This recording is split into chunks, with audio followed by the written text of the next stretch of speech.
के पहले अध्याय से हम देखेंगे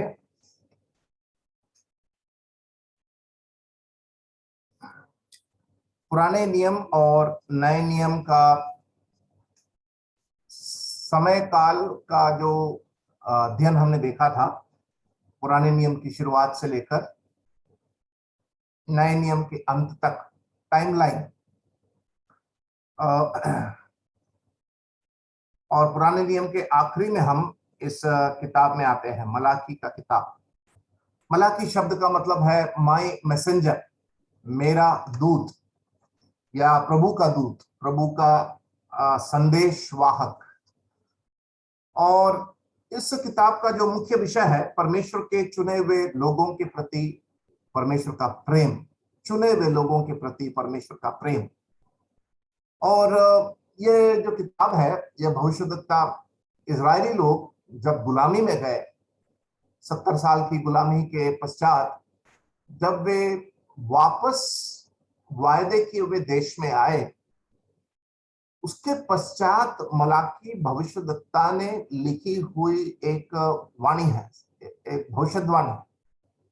तो मतलब गुलामी के पश्चात जब वे वापस आए, उनको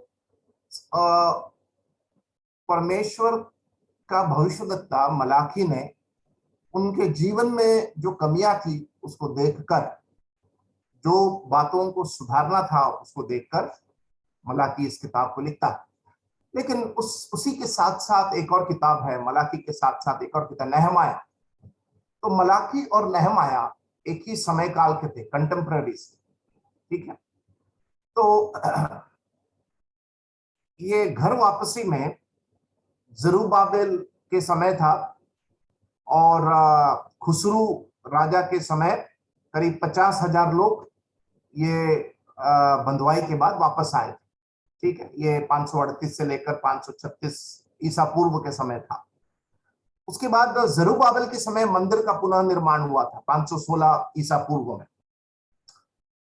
और उसके बाद एजरा के समय, एजरा की किताब जब हम पढ़ते हैं, एजरा के समय करीब 17,000 लोग फिर से वापस बंधुआई से अपने वायदे किए हुए देश में आए।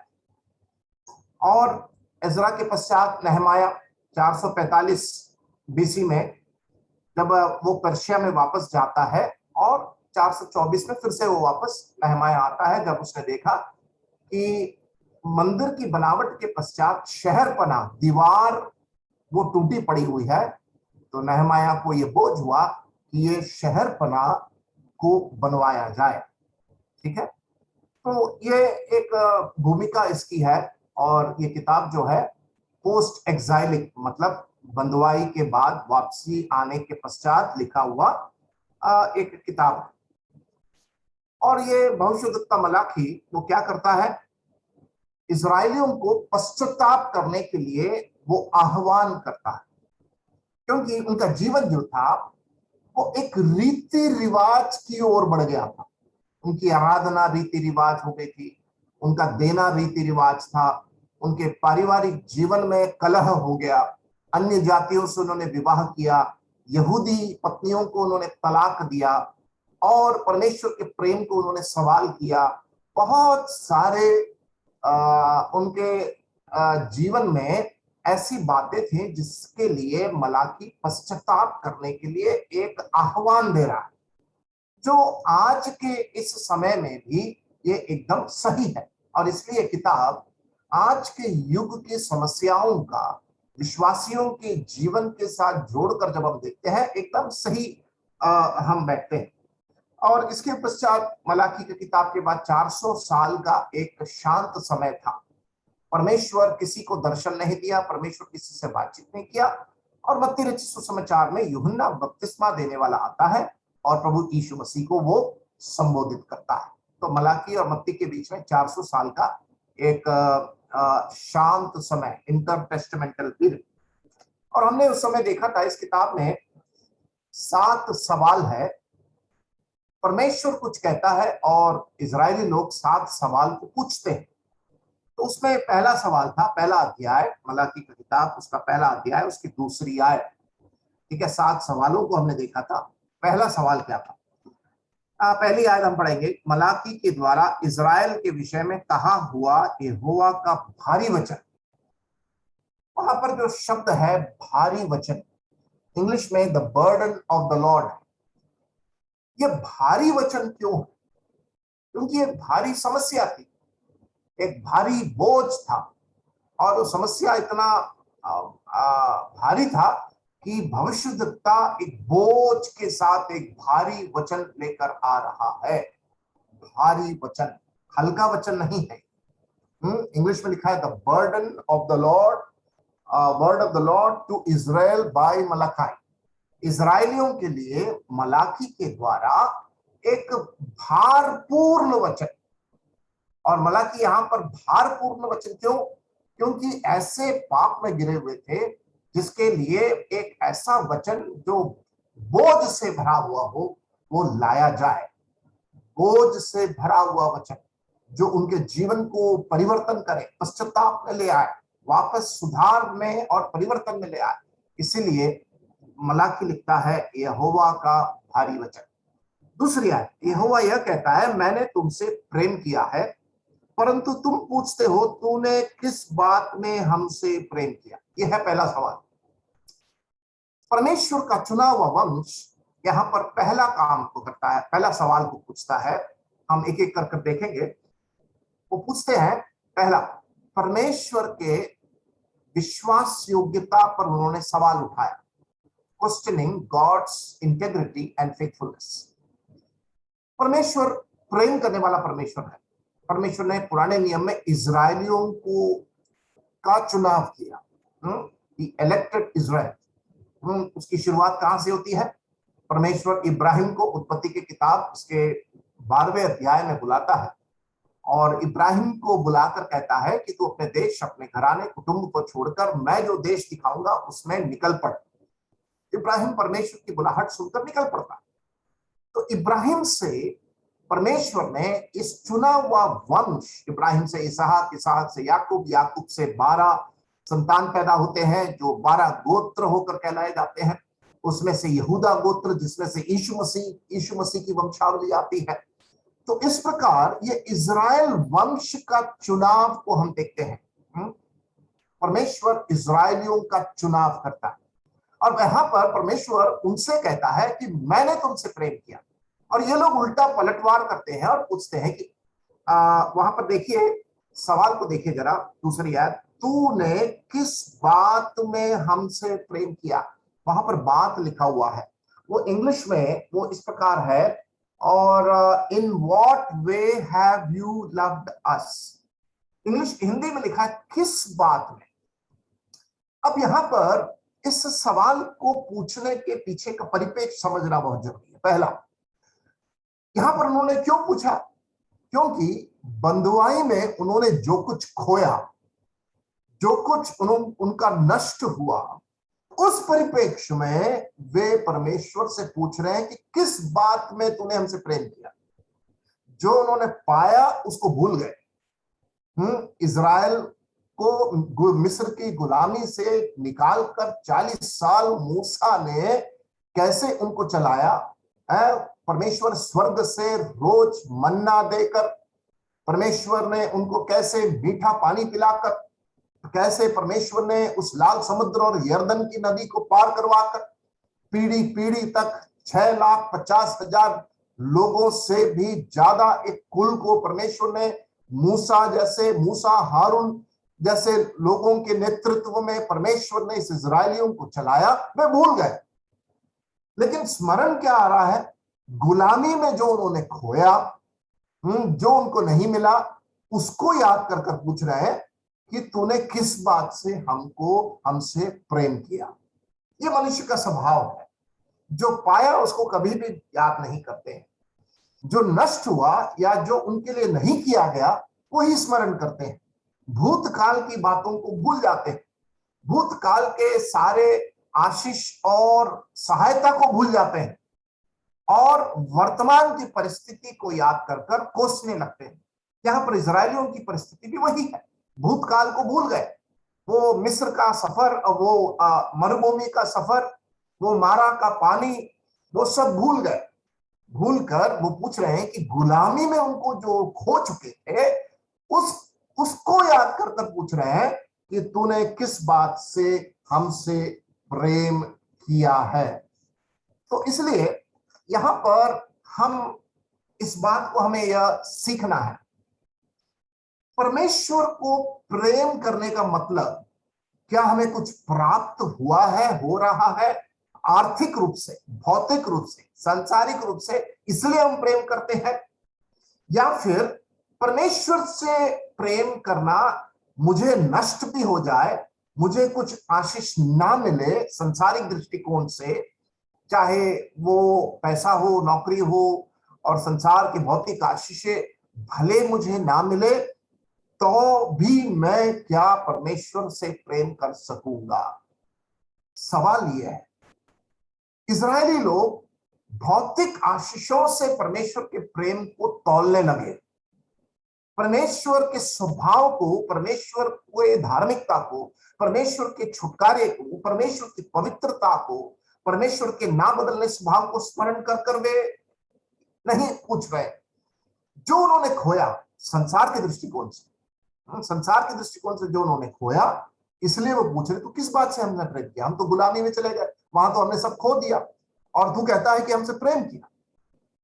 परमेश्वर का प्रेम एक निस्वार्थ निशर्त प्रेम होना चाहिए। सच्चा शिष्य जो प्रभु यीशु मसीह का है, उसके अंदर ये भावना होनी चाहिए कि मुझे मिले या ना मिले, मैं परमेश्वर के पीछे चलूंगा, मुझे प्राप्त हो या ना हो, परमेश्वर के पीछे चलूंगा, मुझे बीमारी हो या ना हो, मैं परमेश्वर के पीछे चलूंगा, मेरी नौकरी सरकारी नौकरी हो या ना हो, परमेश्वर के पीछे चलूंगा। वो है सच्चा प्रभु यीशु मसीह का शिष्य, जो संसार और लोगों को बिना देखे उद्धार के कर्ता सिद्ध करने वाले यीशु की ओर ताक कर केवल प्रभु को देखकर चलने वाला है सच्चा शिष्य। जो संसार और लोगों को, इंसान को, मनुष्यों को देखकर चलेगा, वो ठोकर खा खाकर गिर गिर कर वो कभी भी विश्वास में मजबूत नहीं होगा। वो हमेशा इंसान को देखता रहेगा, वो हमेशा परमेश्वर के पीछे आशीष को नाप कर चलेगा। आशीष मिला कि नहीं, यीशु मसीह के पीछे आने के से मुझे क्या मिला। यारो, इतिहास को पढ़िए, इतिहास क्या, बाइबल को ही पढ़ लीजिए। प्रभु के शिष्यों ने सब छोड़कर उसके पीछे आए। आप लोग अगर ये सोचते हैं कि प्रभु के शिष्य लोग बहुत गरीब थे, ये एक गलत फहमी है। वो लोग गरीब लोग नहीं थे, वो बहुत धनवान मछुआरे थे। वे अच्छे घरानों से, यहूदी संस्कार और भूमिका से आने वाले प्रभु यीशु मसीह के शिष्य थे और उनके जीवन में कोई कमी नहीं थी। उनको धन था, संपत्ति था, घर था, परिवार था, सब कुछ था उनके पास। वो सब नुकसान सहने के लिए तैयार थे यीशु मसीह के पीछे चलने के लिए। आप प्रेरितों के काम के चौथे अध्याय को पढ़ेंगे तो वहां पर बरनबास के बारे में पढ़ते हैं, उत्साहित करने वाला बरनबास। उसके पास जो संपत्ति था उसने सब लाकर सामने रख दिया।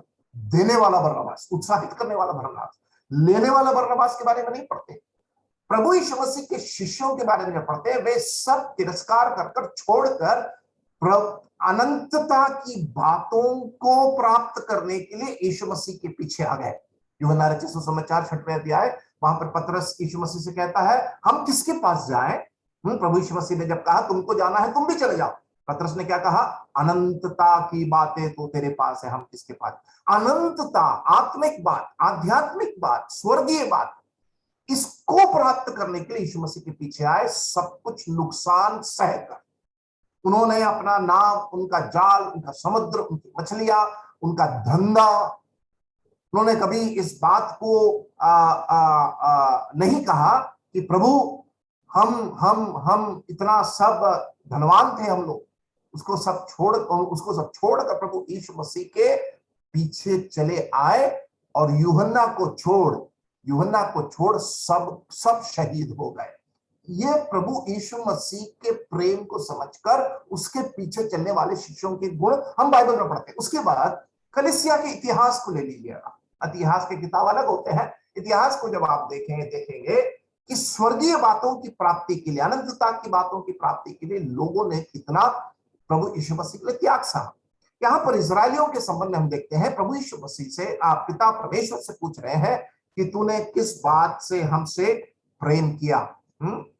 अब परमेश्वर उनके सवाल का जवाब देता है। कैसे देता है?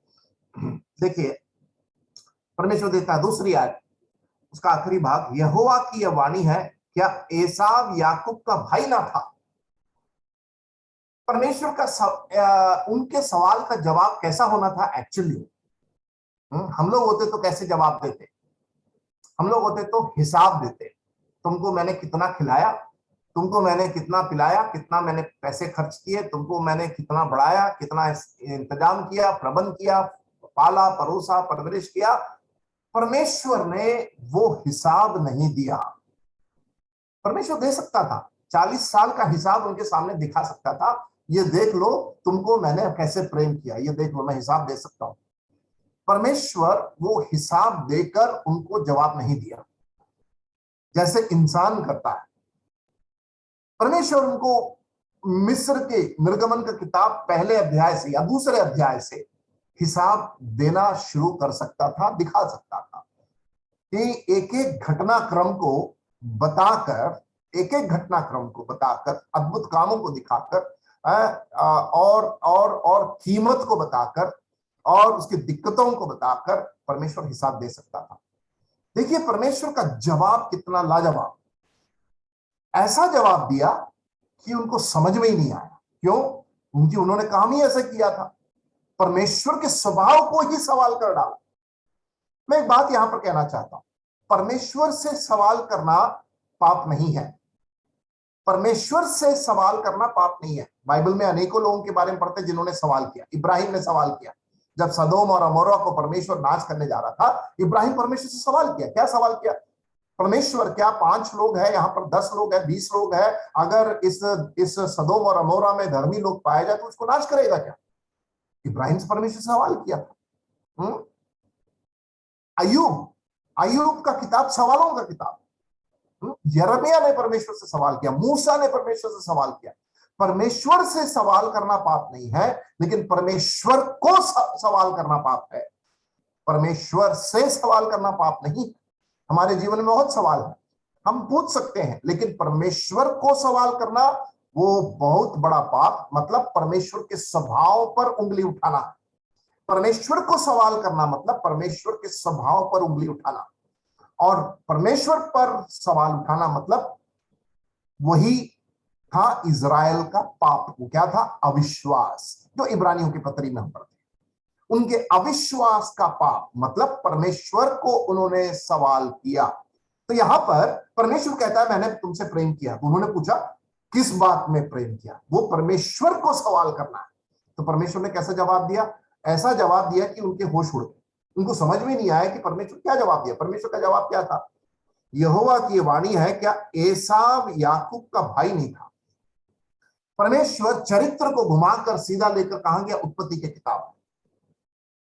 ठीक है, क्योंकि इजराइल वंश जो था किसमें से निकला था? याकूब को परमेश्वर ने क्या कहा? अब से तेरा नाम याकूब नहीं होगा, तेरा नाम इजराइल होगा। याकूब और ये एसाव जुड़वे भाई। एसाव वो रोमाहार था, एकदम लाल रंग का था, इसलिए उसका नाम क्या है? एदोम। तो एदोम वंश जो है वो एसाव से निकला है, और याकूब से निकला है इजराइल वंश।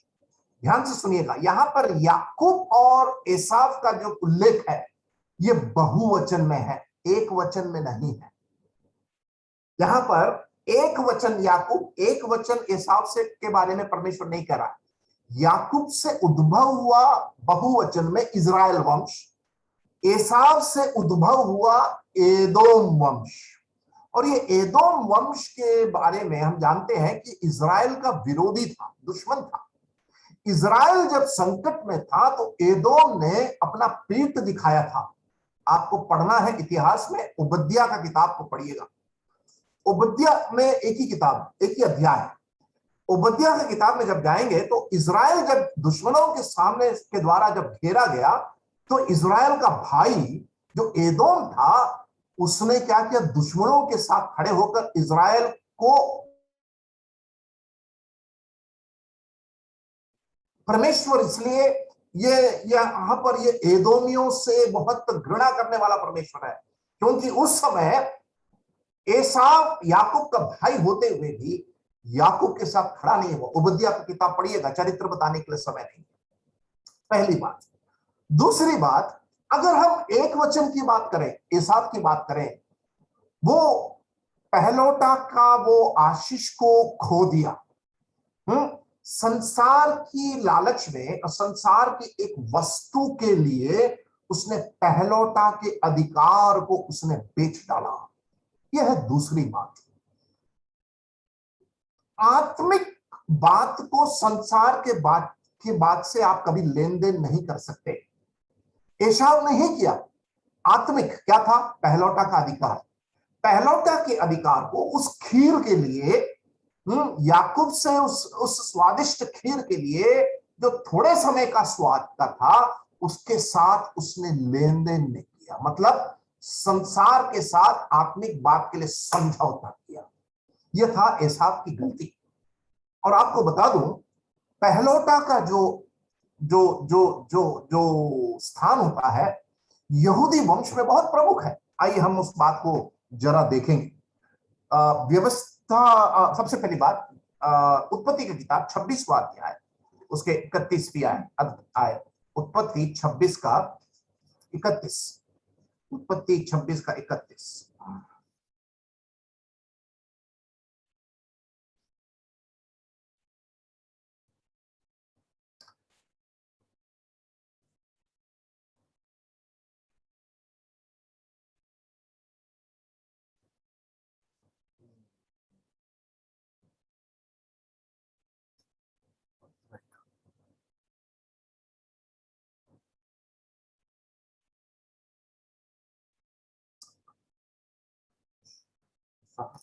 नहीं, 26 नहीं।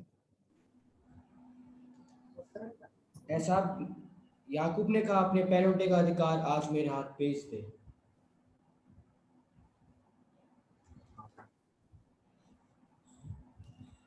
कौन सा बात पढ़ा तुमने? 25 का 31 है? 25 का 31। उत्पत्ति 25 का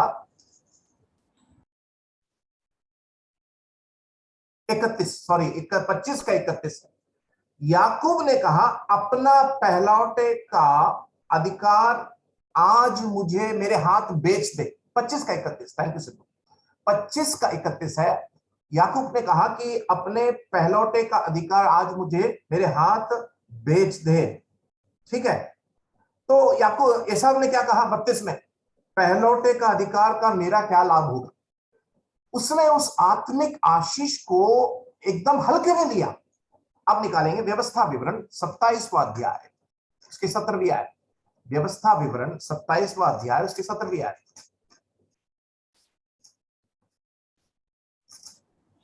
श्रापित है वह जो किसी दूसरे की सीमा को हटाए। तब सब लोग कहे आमीन।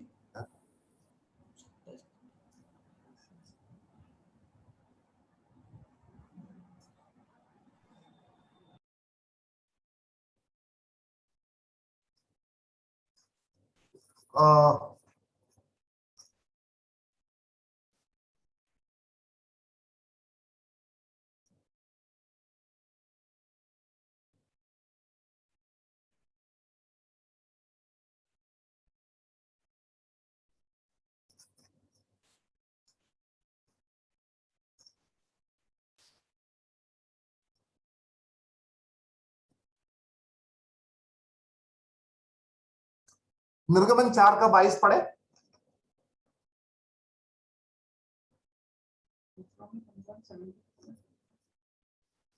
निर्गमन 4 का 22।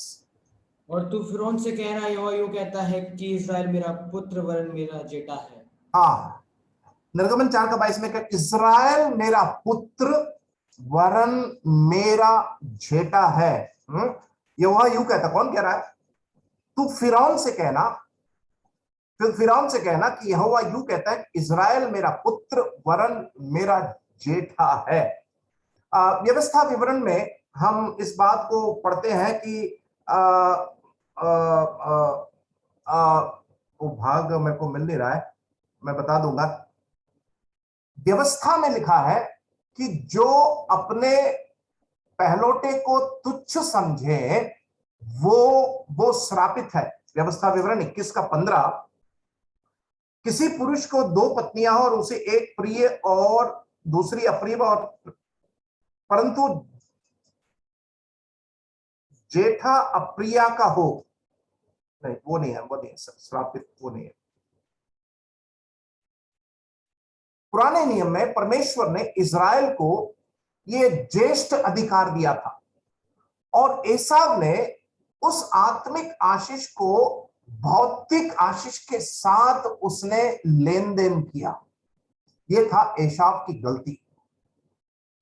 आज भी अगर हम संसार के आशीष के लिए आत्मिक आशीष को का लेन देन करते हैं तो उसका नुकसान हमें उठाना पड़ सकता है। लेकिन आत्मिक आशीष के लिए, संसार की आशीष के को हम अगर त्यागने के लिए तैयार हैं, एक सच्चे शिष्य होने के नाते आत्मिक आशीष के लिए संसार की आशीष त्यागने के लिए तैयार है, उस व्यक्ति को परमेश्वर जरूर उठाएगा। हम लोग सोचते हैं कि उस संसार की आशीष को त्यागने से हमें नुकसान होगा, परमेश्वर उस नुकसान की भरपाई करेगा, क्योंकि हमने मत्ती 6:33 को आदर किया। सर्वप्रथम परमेश्वर की राज्य और उसके धर्म की खोज किया। एसाव ने परमेश्वर और धर्म और धार्मिकता और उसकी राज की खोज नहीं किया। थोड़े समय के स्वाद के लिए, थोड़े समय के मजे के लिए, थोड़े समय के उस स्वार्थ के लिए उसने उस ज्येष्ठ अधिकार को बेच डाला। याकूब धोखेबाज था, सही बात है, लेकिन परमेश्वर ने याकूब के जीवन से उसके कामों का परिणाम भी दिया। उसको पाप का परिणाम जरूर था, लेकिन याकूब ने उस पश्चाताप को कर दिया, इसलिए परमेश्वर ने याकूब का चुनाव किया।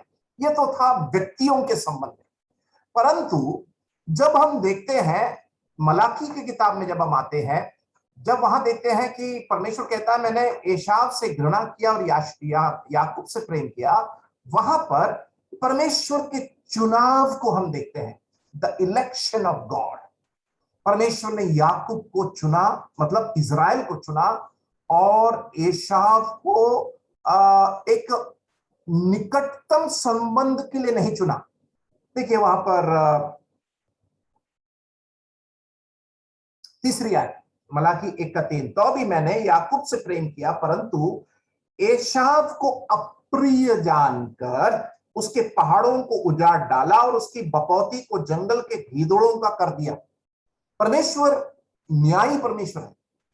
वो उसके बपौती को जंगल के गीदड़ों को क्यों कर दिया? क्योंकि इज़राइल के साथ खड़ा नहीं हुआ। ओबद्याह की किताब को पढ़ेंगे तो वहां पर एदोमियों के ऊपर 1000 साल, मतलब उत्पत्ति की घटना के 1000 साल बाद, उत्पत्ति की घटना के 1000 साल बाद एदोम के ऊपर परमेश्वर का न्याय आया है। क्यों? दुश्मनों के सामने जब इज़राइल खड़ा था तो एदोम खड़ा नहीं हुआ। तो परमेश्वर ने क्या किया? तीसरी आयत में लिखा है उसकी बपौती को जंगल के गीदड़ों का कर दिया। देखो परमेश्वर का दंड जब आता है ना तो कोई रोक नहीं सकता।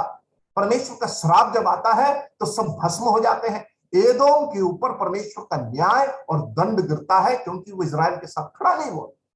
और यहां पर अप्रिय जानकर लिखा हुआ है, एदोम को, एसाव को अप्रिय जानकर।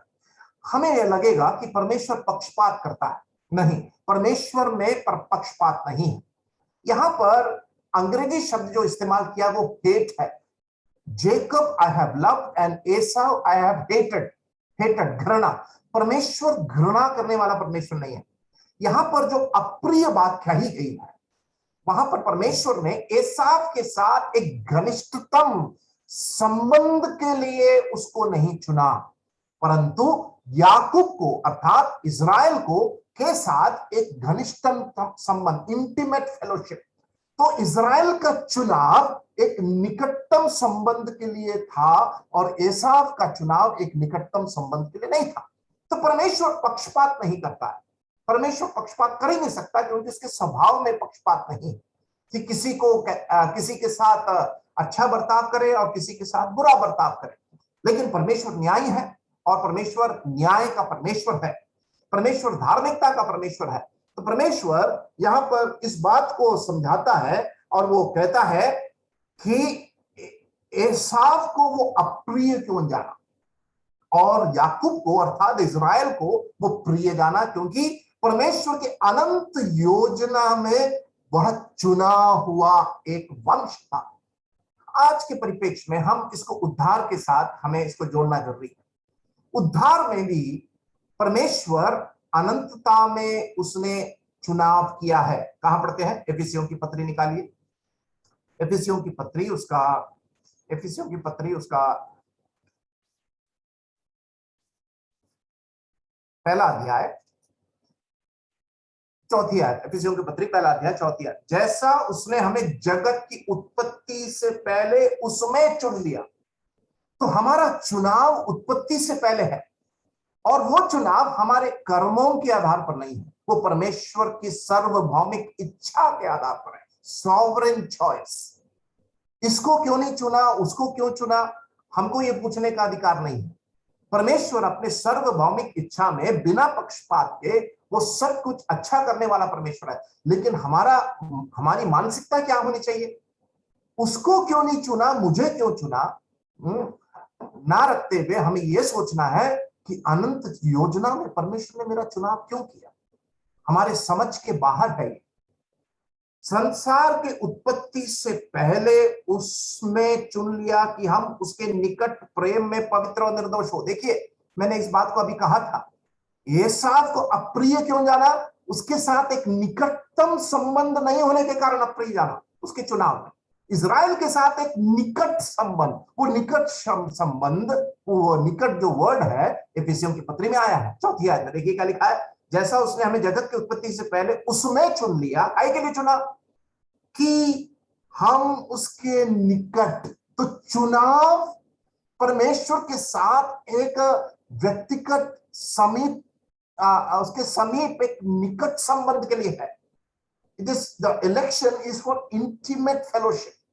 तो एसाव का जो चुनाव नहीं होने का कारण परमेश्वर के साथ एक निकटतम संबंध के लिए नहीं था, ठीक है, इंटीमेट फेलोशिप के लिए नहीं था। हमारा चुनाव, हमारा उद्धार अनंत योजना में, हमारे जन्म के पहले ही परमेश्वर ने अनंतता में चुनाव कर लिया था कि हम प्रभु यीशु मसीह का सुसमाचार सुनकर हम उस पर विश्वास करेंगे। काय के लिए? उसके निकट प्रेम में पवित्र और निर्दोष हो। इस चुनाव को याद करके हमें रोज धन्यवाद देना चाहिए, प्रभु तूने मुझे चुन लिया।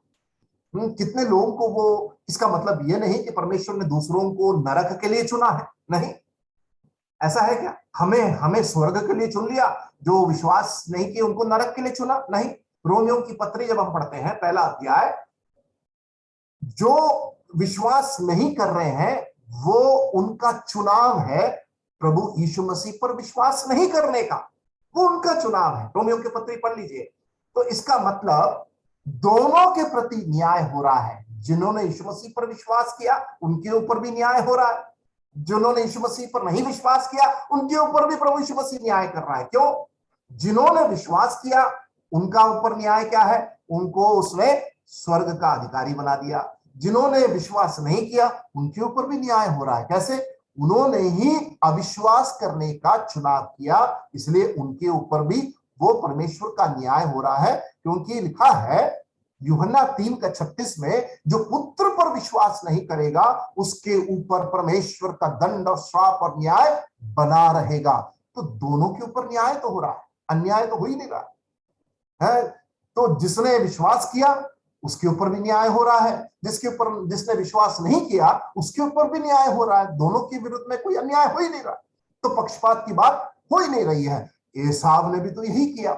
परमेश्वर की दी हुई आशीष को उसने लेन देन करने के लिए चुनाव किया। याकूब ने परमेश्वर की आत्मिक बात को पकड़ लिया, एसाव ने संसार की बात को पकड़ लिया। आशीष किसको मिलना चाहिए? दोनों के ऊपर परमेश्वर ने न्याय किया, अन्याय नहीं किया। हम परमेश्वर को अन्यायी होकर ना देखें कि कुछ लोगों को नरक भेज रहा है, कुछ लोगों को स्वर्ग भेज रहा है। यह परमेश्वर की सार्वभौमिक इच्छा है अब हम निकालेंगे रोमियो की पत्री 9वां अध्याय। पौलुस मलाकी के किताब से इस बात को वहां पर उल्लेख करता है। रोमियो की पत्री उसका 9वां अध्याय 14वीं आयत से एक्चुअली पढ़ना है 13वीं आयत से। जैसा लिखा है कि मैंने याकूब से प्रेम किया परंतु एसाव को अप्रिय जाना। पौलुस ने मलाकी की किताब से कोट किया यहां पर। पौलुस मलाकी की किताब से इसको कोट कर रहा है। सो हम क्या कहें?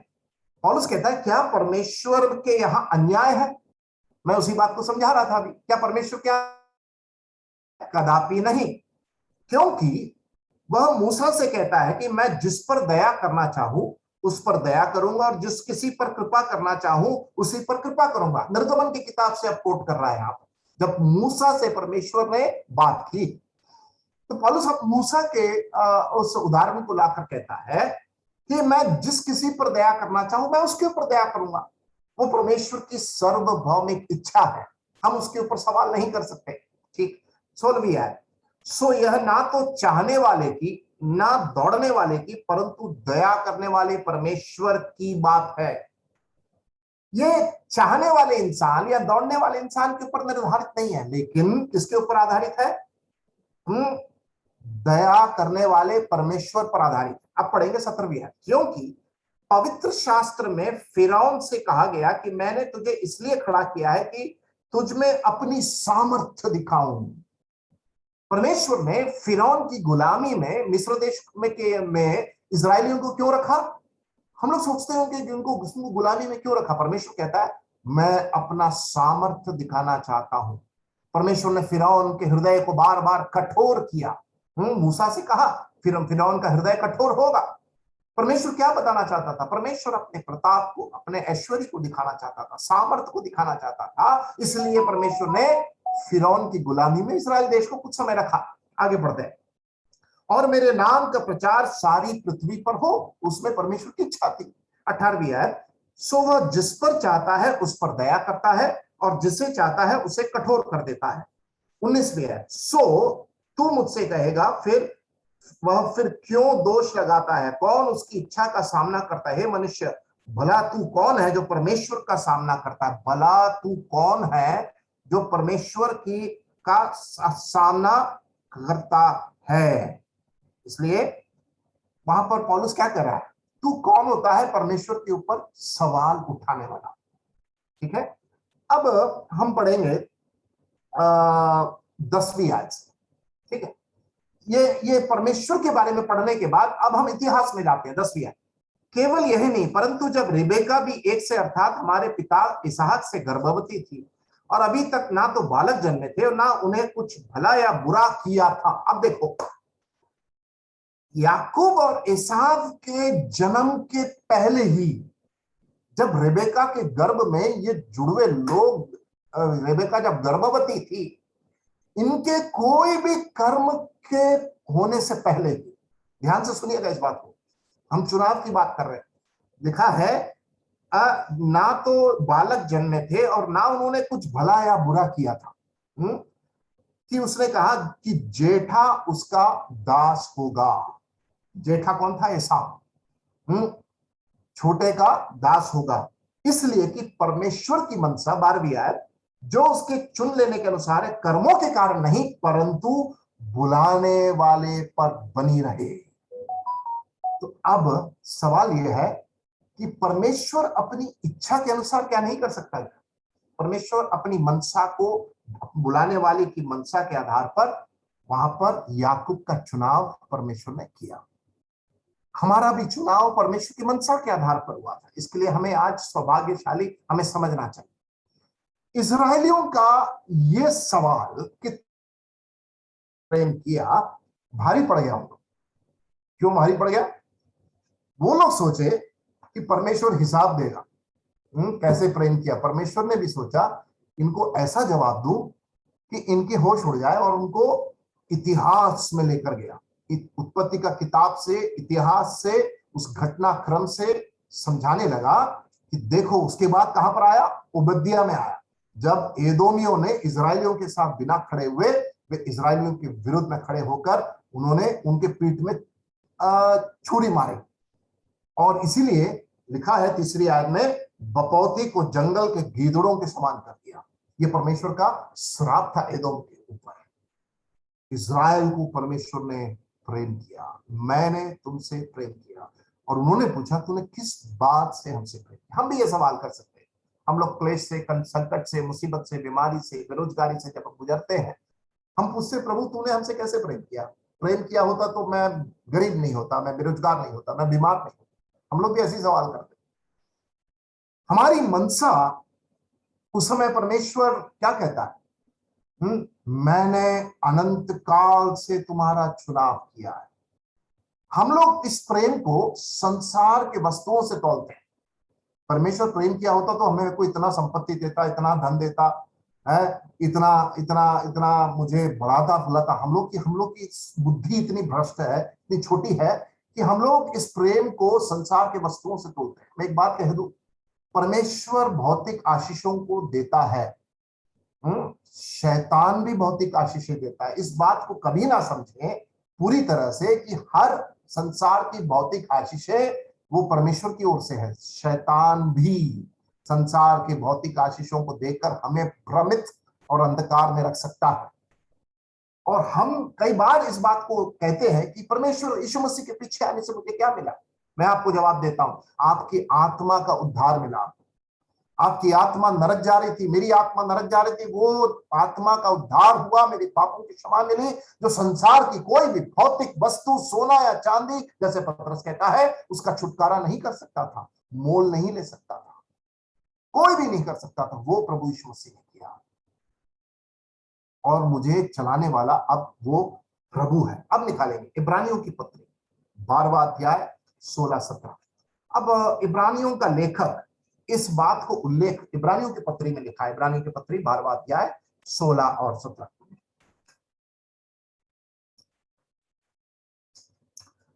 ऐसा ना हो कि कोई जन व्यभिचारी या एसाव की नाई अधर्मी हो। देखो, कोई जन व्यभिचारी या एसाव की नाई अधर्मी हो, नए नियम में लिखा हुआ है, जिसने एक बार के भोजन के बदले अपने पहलौठे होने का पद बेच डाला। यहूदी संस्कार में ज्येष्ठा का अधिकार बहुत कीमती था, और उस ज्येष्ठा के अधिकार में बहुत सारे सौभाग्य थे, प्रिविलेजेस। ज्येष्ठा के अधिकार में बहुत सारे जिम्मेदारी थे। एसाव ने उसको क्या किया? बेच डाला, थोड़े समय के स्वाद के लिए, लालच के लिए। उसके बाद क्या पढ़ते हैं? 17वीं आयत, तुम जानते तो हो कि बाद को जब उसने आशीष पानी चाही, तो अयोग्य गिना गया। बाद में जब आशीष पानी चाही, बेच डाला। उसके बाद उसको याद आया, अरे खीर तो खा लिया, पेट में चला गया, बेच भी दिया। जब उसे आशीष पानी चाही तो क्या लिखा है उसने? तो अयोग्य गिना गया, और आंसू बहा बहा कर खोजने पर भी मन फिराव का अवसर ना मिला।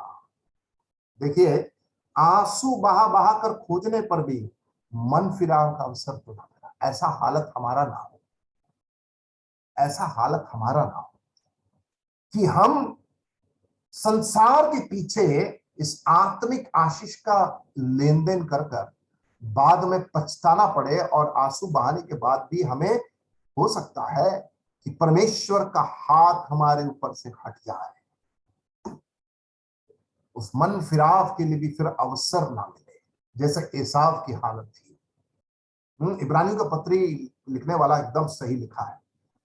वो वापस आना तो चाहता था, क्योंकि उसने एक ऐसा घृणित पाप किया था, पहलौठे के अधिकार को बेचकर, और परमेश्वर का चुनाव जो इजरायलियों के ऊपर था, उसको परमेश्वर ने नियुक्त किया। आइए हम आगे बढ़ते हैं। 4वीं आयत, मलाकी का किताब 1 अध्याय 4 आयत। एदोम कहता है, हमारा देश देखो उजड़ गया है। एदोम कह रहा है, कौन? एसाव का वंश उजड़ गया, परंतु हम खंडरों को फिर कर बसाएंगे। वो कहते हैं हम तो बसाएंगे। सेनाओं का यहोवा यूं कहता है, यदि वे बनाए भी, परंतु मैं ढा दूंगा। सेनाओं का यहोवा यूं कहता है कि यदि वे बनाए तो मैं क्या करूंगा? उसको ढा दूंगा।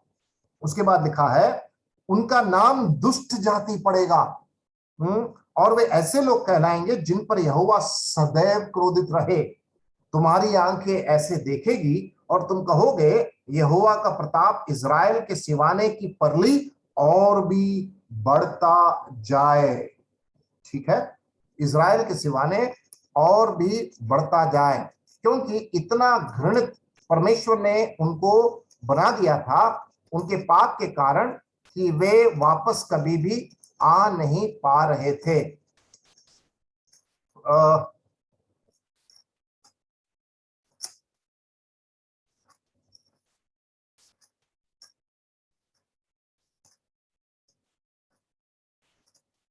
ओबद्याह का किताब निकालिए, ओबद्याह की भविष्यवाणी आमोस के बाद है।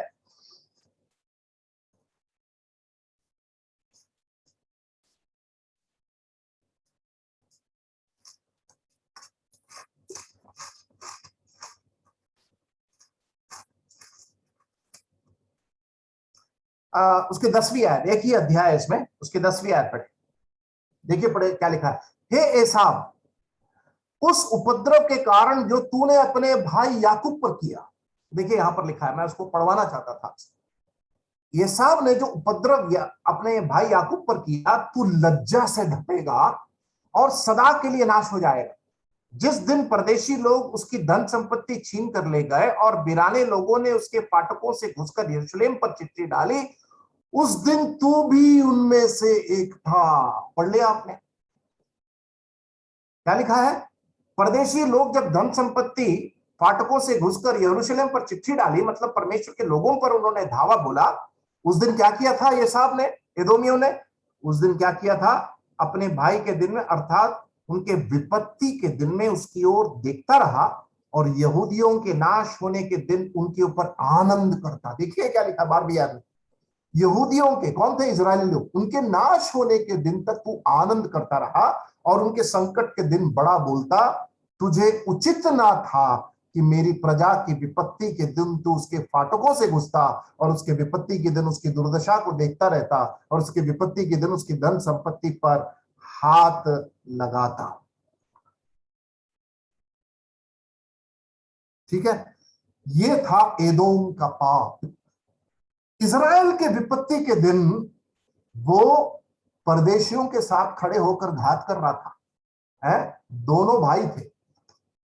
लेकिन ये दो चीज मैंने बताया, एक ज्येष्ठाधिकार बेचने का जो पाप था एसाव का, 1000 साल बाद ओबद्याह के किताब में ओबद्याह का भविष्यवक्ता कहता है इजराइल जब संकट में था तो यरूशलेम के फाटक से तू घुसकर परदेशियों के साथ खड़े होकर उनको तूने लूटा। ये तेरा पाप है। इसीलिए मलाकी क्या लिखता है? इसलिए मलाकी क्या लिखता है? मलाकी पहला अध्याय उसके 3री आयत है, परमेश्वर बपौती को जंगल के गीदड़ों का कर दिया है, एदोमियों की हालत ऐसे कर दिया है। लेकिन एदोम क्या बोलता है? हम लोग तो फिर क्या करेंगे? फिर से खंडरों को फिर से बसाएंगे। देखिए उनका घमंड, देखिए इतना श्राप, इतना दंड, इतना न्याय उनके पुराने के बाद भी। मलाकी 1:4 में लिखा है हम लोग अपने खंडरों को फिर से बसाएंगे। फिर क्या कहता है? सेनाओं का यहोवा यूं कहता है, यदि वे बनाए भी, परमेश्वर कहता है यदि तुम बनाओ तो मैं क्या करूंगा तब, परंतु मैं ढा दूंगा। पर मैं ढा दूंगा, उनका नाम दुष्ट जाति पड़ेगा और वे ऐसे लोग कहलाएंगे जिन पर यहोवा सदैव क्रोधित रहेगा। ये था एदोम का पाप। परमेश्वर बहुत घृणा किया उनसे। परमेश्वर ने इस एदोम वंश जो है ना, एदोम मतलब लाल, क्योंकि एसाव जब रिबेका के गर्भ से निकला था उसका शरीर पूरा रोमहार था, एकदम लाल था। ठीक है, तो वैसी तो धोखा दिए थे वहां पर उत्पत्ति के किताब में। तो एदोम मतलब लाल, रेड। ये एदोम वंशी को परमेश्वर ने क्या किया? उनके ऊपर क्रोध डाला, क्योंकि इजराइल के उस संकट के समय वे खड़े थे। ओबद्याह उस बात को 1000 साल के बाद अपने भविष्यवाणी में लिखता है। तो वहां पर ओबद्याह के किताब को पढ़ेंगे तो एदोम का घमंड के बारे में पढ़ते थे, प्राइड ऑफ एदोमाइट्स। अपने घमंड के कारण ही वो कह रहे हैं, क्या कह रहे हैं? हम अपने खंडरों को बसाएंगे। परमेश्वर कहता है मैं सबको ढा दूंगा। परमेश्वर से बलवा करना बहुत खतरनाक है। परमेश्वर के हाथों में पड़ना बहुत ही भयानक है। वो ज्वलनशील आग है और परमेश्वर से मजाक करना बहुत ही महंगा पड़ सकता है। क्यों? इजरायलियों ने परमेश्वर के प्रेम को सवाल किया उन्होंने, तूने किस बात से हमसे प्रेम किया? जो उनका नष्ट हो गया था उसको स्मरण कर पूछ रहे, प्रभु वो लहसुन और वो नॉनवेज जो हमको मिलता था वो सब हमें कुछ नहीं मिला, यहाँ तो सब तो नुकसान हो गया। जो अच्छे अच्छे फल मिलते थे वो सब स्मरण आने लगे। इस गुलामी में जो नष्ट हुआ उसको स्मरण कर परमेश्वर से पूछ रहे, तुमने किस बात से हमसे प्रेम किया? प्यारो, क्या हमने परमेश्वर से ऐसा बर्ताव किया है? हमें जो नष्ट हो गई है, चाहे वो शरीर हो सकता है, नौकरी हो सकता है, पैसा हो सकता है, धन हो सकता है, संपत्ति हो सकता है, क्या उस समय हम परमेश्वर को सवाल किए हैं? परमेश्वर से सवाल, हमारे पास बहुत कुछ है, जरूरी नहीं कि सब सवालों का जवाब मिले, लेकिन परमेश्वर को सवाल करना वो बहुत बड़ा पाप और अन्याय है। परमेश्वर घृणा करता है। इजरायलियों ने परमेश्वर को सवाल किया, परमेश्वर से पूछते हैं तो किस बात से हमसे प्रेम किया? परमेश्वर उनके सवाल का जवाब ऐसा दिया कि उनके होश उड़ गए। उनको बोले, अरे परमेश्वर तो हमें ऐसा फंसा दिया कि हम तो अब इसमें तो कुछ बोल नहीं सकते। तो परमेश्वर का प्रेम, हमारा जो चुनाव है, परमेश्वर ने अनंतता से किया है। परमेश्वर ने हमारे उस चुनाव को अनंतता में उसकी योजना बनाई है, और समय और काल के अंदर जब ने यीशु मसीह का सुसमाचार को सुना, हमने विश्वास किया, और इस उद्धार को भविष्य की उस महिमा तक परमेश्वर हमें पहुंचाएगा। मैं यहाँ पर समाप्त करने जा रहा हूँ। एक ही बात को अभी तक हम देख पाए हैं। पहला क्या है? इजरायलियों का पाप क्या था? परमेश्वर के विश्वास योग्यता पर सवाल उठाना। परमेश्वर कभी भी अविश्वास योग्य नहीं रहता, कभी नहीं। हम लोग को लगता है कि परमेश्वर मेरे प्रति अविश्वास योग्य रहा, मेरे साथ प्रभु ने क्या इंसाफ नहीं दिखाया। आपको कभी ऐसा लगा होगा? हो सकता है आपके अनुभवों से आपने इस निष्कर्ष में कभी पहुंचे होंगे, लेकिन आज मैं आपको उत्साहित करना चाहता हूं, परमेश्वर किसी का पक्षपात नहीं करता। दूसरी बात, परमेश्वर किसी का कर्जदार नहीं है। तीसरी बात, परमेश्वर अन्यायी नहीं है। और चौथी बात, परमेश्वर के हाथों में पड़ना बहुत ही भयानक है। परमेश्वर प्रेमी है, परमेश्वर दयालु है, परमेश्वर माफ करने वाला है। परमेश्वर ने हमें अपने उस प्रेम में चुनाव किया ताकि हम उसके निकट प्रेम में पवित्र और निर्दोष हो। वो है परमेश्वर का प्रेम। परमेश्वर हमारी सहायता करे कि इस संसार के चीजों से, संपत्ति से परमेश्वर का प्रेम की तुलना ना करें। वो तुलना गलत है। प्रभु तूने मुझसे प्रेम किया, लेकिन तूने ये सब मुझे नहीं दिया। ये सब मुझे नहीं दिया। अगर वैसा एक तर्क हम लाते हैं तो वो एक अन्यायी तर्क है। वो तर्क सही नहीं है। परमेश्वर का प्रेम जो है वो स्थायी, स्थिर और ना बदलने वाला प्रेम है। और बात वैसे भी कर लेते हैं। अगर हम बोलते हैं कि परमेश्वर ने मुझे ये सब चीजें नहीं दिया, तो परमेश्वर ने कभी भी ये वादा भी नहीं किया है बाइबल में कि तुम मेरे पीछे आओगे तो मैं ये सब दूंगा। वो परमेश्वर की इच्छा है, देना है या नहीं देना है। दूसरी बात, हमारे मसीही जीवन में हमने अपना कर्तव्य को निभाया है क्या? अगर हम अपने आप को मसीह बोलते हैं, अपने आप को मसीह का नाम दिए हैं, मसीही कहलाते हैं, तो मसीही होने का कर्तव्य निभाया है क्या? अगर हम कर्तव्य नहीं निभाए हैं तो परमेश्वर को सवाल करना भी हमारा बात नहीं बनती है। एक मसीही का प्रमुख कर्तव्य प्रभु से प्रेम करना है, टू लव द लॉर्ड। एक मसीह का प्रमुख कर्तव्य उस प्रभु से प्रेम करना है, टू लव द लॉर्ड। एक विश्वासी अगर प्रभु से प्रेम नहीं कर रहा है और करता ही नहीं रह रहा है, उस स्वभाव में आगे बढ़ता ही जा रहा है, वो उद्धार नहीं पाया। दूसरा, एक प्रमुख जिम्मेदारी एक मसीह का प्रभु की आज्ञा का पालन करना है, टू ओबे द लॉर्ड। पहला, प्रभु से प्रेम करना। दूसरा, प्रभु की आज्ञा का पालन करना। ये दो चीज जो मसीही विश्वास का बुनियादी आधार है। अगर एक विश्वासी के अंदर ये दो बुनियादी आधार नहीं है, इसका मतलब या तो वो उद्धार नहीं पाया है, दूसरा, उद्धार अगर पाया है तो वो पिछड़ा हुआ बैकस्लिडन क्रिश्चियन है, पीछे हट गया हुआ विश्वासी है। ये दोनों में से एक जरूर है, पक्की बात है। इसमें कोई शक की बात नहीं कि कोई विश्वासी अपने आप को बोलता उद्धार पाया हूं और मैं मसीह हूं, और ये दावा करता है कि मैं यीशु मसीह का चेला हूं, लेकिन अगर प्रभु से प्रेम नहीं कर रहा है और प्रभु की बातों को नहीं मान रहा है, या तो उद्धार नहीं पाया है, दूसरी बात वो उद्धार अगर पाया है तो वो पिछड़ा हुआ विश्वासी, बैकस्लिडन क्रिश्चियन। अब ये दो बातें अगर किसी के अंदर है, प्रभु से प्रेम करना, प्रभु की बातों को मानना, उस व्यक्ति का स्वभाव क्या होगा। मैं दो बातों से अब कुछ बातों को बिल्ड करने जा रहा हूं।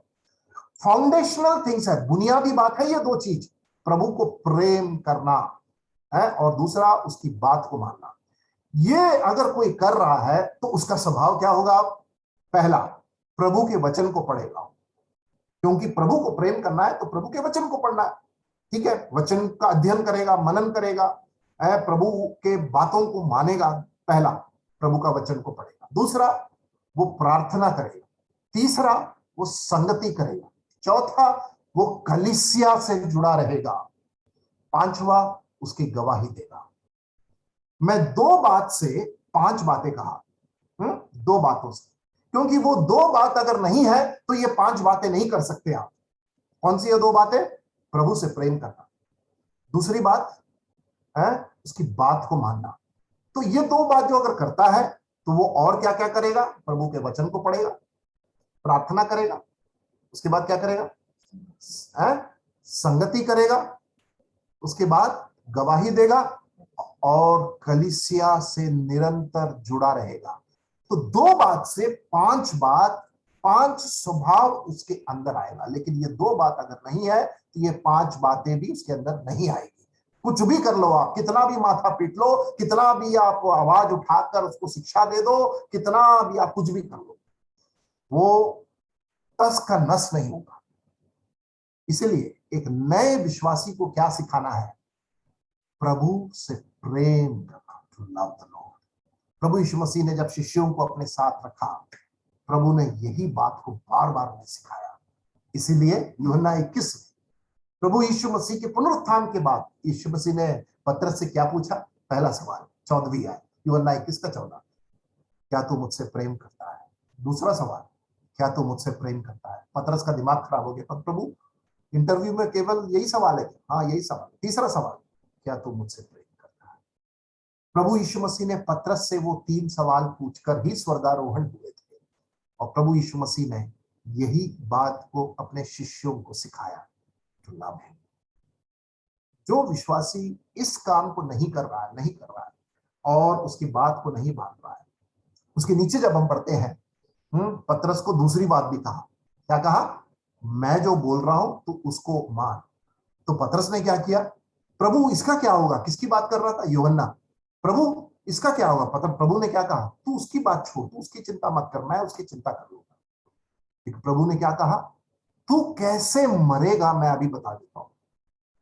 तो पतरस का ध्यान पूरा यूहन्ना के ऊपर था, जिससे प्रभु बहुत प्यार करता था। प्रभु ने पतरस से बोला, पतरस तू उसकी चिंता मत कर, तू अपनी चिंता कर, और मैं जो बोल रहा हूं उसको कर। ये दोनों बात को प्रभु ने पतरस को सिखाया। कौन सी बात, उससे प्रेम करना और उसकी बात को मानना। परिणाम क्या था, परिणाम क्या था, प्रेरितों की किताब में आइए आप। परिणाम परमेश्वर के वचन से वो प्रेम किया। पुराने नियम को उठाकर पेंतुकोस के दिन प्रेरितों के काम दूसरे अध्याय में उसने प्रचार किया। परिणाम क्या था, प्रेरितों के काम तीसरे अध्याय में यूहन्ना के साथ पतरस मंदिर में प्रार्थना करने के लिए गया। तीसरा परिणाम क्या था, पतरस हियाव और हिम्मत के साथ प्रेरितों के काम चौथा अध्याय उसने गवाही दी। परिणाम क्या था, पतरस कलीसिया से प्रेम करने वाला बना। परिणाम क्या था, उसने पहली सदी की कलीसिया को संगति करना सिखाया। क्यों सिखा पाया, क्योंकि यीशु मसीह ने यूहन्ना 21 में उसको प्रेम करने के लिए और उसकी बात मानने के लिए बताकर स्वर्गारोहण हुआ था। पतरस के कान में और दिल में वो चुभ गई थी। यीशु मसीह का 50 दिन के बाद स्वर्गारोहण होने वाला है, उसके पहले पतरस को क्या सिखाया, पतरस क्या तू मुझसे प्रेम करता है, क्या तू मेरी बात को मानेगा। आखिर परिणाम क्या हुआ, पतरस प्रेरितों का, शिष्यों का प्रतिनिधि, नेता बना, और प्रेरितों के काम पहले अध्याय से 12वें अध्याय तक पतरस की सेवा को आप देखते हैं, पतरस के प्रचार को आप देखते हैं, पतरस का हियाक को आप देखते हैं, पतरस के उस बुलंदगी आवाज को आप देख पाते हैं। मछुआरा था, साधारण सा इंसान था, सब छोड़ के आया था। पतरस जब मरा उसको क्रूस पर उल्टा लटका कर लोगों ने मार डाला। क्यों कहा उसने कि मैं प्रभु के समान क्रूस पर लटक कर नहीं मर सकता, मुझे उल्टा लटका दो, मैं उसके योग्य नहीं। प्रभु से प्रेम करना हमें सीखना पड़ेगा, प्रभु की बात को मानना पड़ेगा, तब हम बाकी जो 5 चीजें हैं तब हम कर पाएंगे। परमेश्वर हमें सहायता करे कि परमेश्वर को सवाल ना करें और परमेश्वर के योजना के अधीन रहते हुए अपने जीवन को बिताए। परमेश्वर से प्रेम करना, परमेश्वर की बात को मानना हमारा कर्तव्य है। क्यों? क्योंकि उसने हमसे पहले प्रेम किया। और अगर आप मुझसे पूछेंगे परमेश्वर से कैसे प्रेम करते हैं, वो एक अलग विषय है, और उस पर कभी हम बात करेंगे। परमेश्वर इन वचनों के द्वारा हमारी सहायता